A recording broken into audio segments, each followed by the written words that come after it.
Ron talked and the speaker talked about the public hearing and some of the stories that we heard at the public hearing. I want to take just a moment and just hear another one of those stories.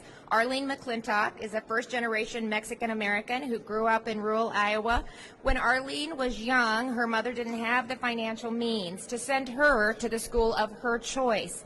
Now, as the executive director for Hispanics Aligned for Choice in Education Reform, she spends every day fighting to give other families access to options that she didn't have the opportunity to participate in. So I want to invite Arlene to the podium to share a story, share her story, and talk about what the bill means to other families like hers.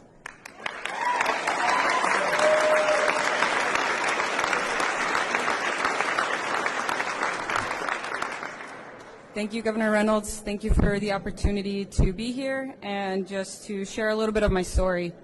So I am a first-generation American. My mom and my dad are originally from Mexico, and I actually was born in Texas, and my mom moved us to Iowa when I was pretty young.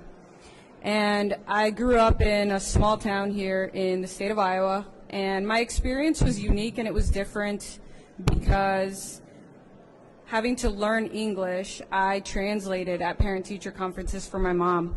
I remember going to parent-teacher conferences and the teacher would talk to me and then I would turn to my mom and I would translate for her. And that experience was just very different, very unique. And growing up, my mom always instilled in us and always told us, you have to have a good education, you have to have a good education. And so it's awesome that this bill has now passed because it's really seeing what my mom instilled in us come to fruition today. So very excited to see what this is going to present for other families.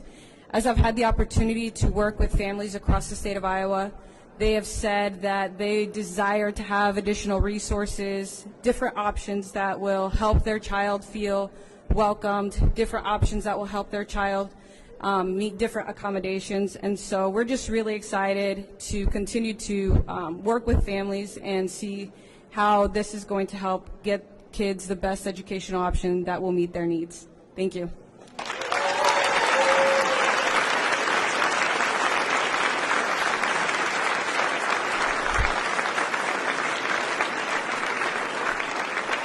Thanks so much, Arlene. I appreciate you so much sharing your story. And